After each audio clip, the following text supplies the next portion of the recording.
খেয়াল করে দেখেন। কাকু, আমার একটা ডিম দেন। কিরে বাগান, কালকে হলো ঈদ, কই একটু মাংস কিনবি? তা না কিনে আইসস একটা ডিমের জন্য।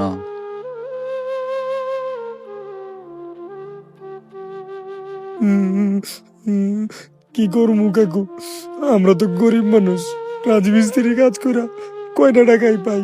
এই দিয়া মায়ের জন্য ওষুধ আর ছোট বোনের পড়ালেখার খরচ দিতে শেষ হয়ে যায়।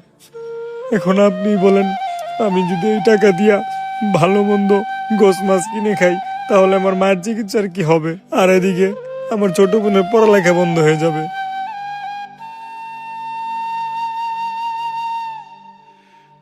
আমরা তো গরিব মানুষ, আমরা অবাগা, আমরা চাইলেও ভালো মন্দ কিনে খেতে পারি না। আচ্ছা ঠিক আছে, তুই একটু দাঁড়া, আমি তোকে ডিম দিতেছি।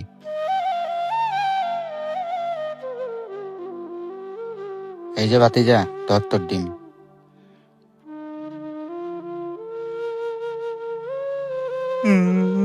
এই যে নেন টাকা।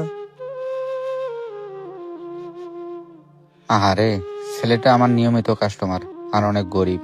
ঈদের দিনেও নাকি ছেলেটা ডিম দিয়ে কষ্ট করে ভাত খাবে?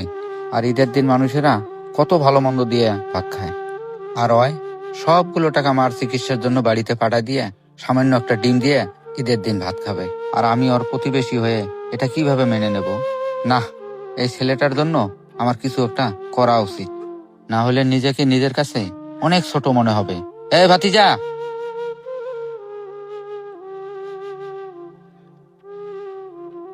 কাকা, আবার যে আমাকে ডাকলেন? ভাতিজা, তোমার কথাগুলো শুনে আমার খুব মায়া লাগছে। তোমার মায়ের জন্য যে তুমি এত কষ্ট করো আমি বুঝতে পারি নাই ভাতিজা। বর্তমান যুগে মার জন্য কোনো পোলাপানে এত কষ্ট করে না। আর তুমি কি না এই ঈদের দিনেও সব টাকা বাড়িতে পাঠায় দিয়ে একটা ডিম দিয়ে ঈদের দিন ভাত খাইবা? এখনকার যুগে এরকম একটা ছেলে পাওয়া অনেক কষ্টের ব্যাপার।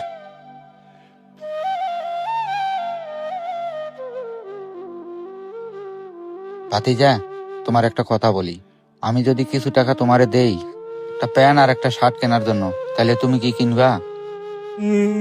কাকা, আপনি আমাকে শার্ট প্যান্ট কেনার টাকা দিবেন? ভাতিজা, তুমি আমার প্রতিবেশী, তোমার উপরে আমার একটা কর্তব্য আছে। সেই কর্তব্য থেকে আমি তোমাকে একটা প্যান্ট আর একটা শার্ট দিতেই পারি। ঠিক আছে কাকা, তুমি তো আমার বাবার মতোই। তুমি যদি আমাকে শার্ট প্যান্ট কেনার টাকা দাও, তাহলে তো আমি নিবো। আচ্ছা ঠিক আছে বাজান, তাহলে এই যে এখানে 2000 টাকা আছে, আমি তোমাকে দিয়ে দিলাম।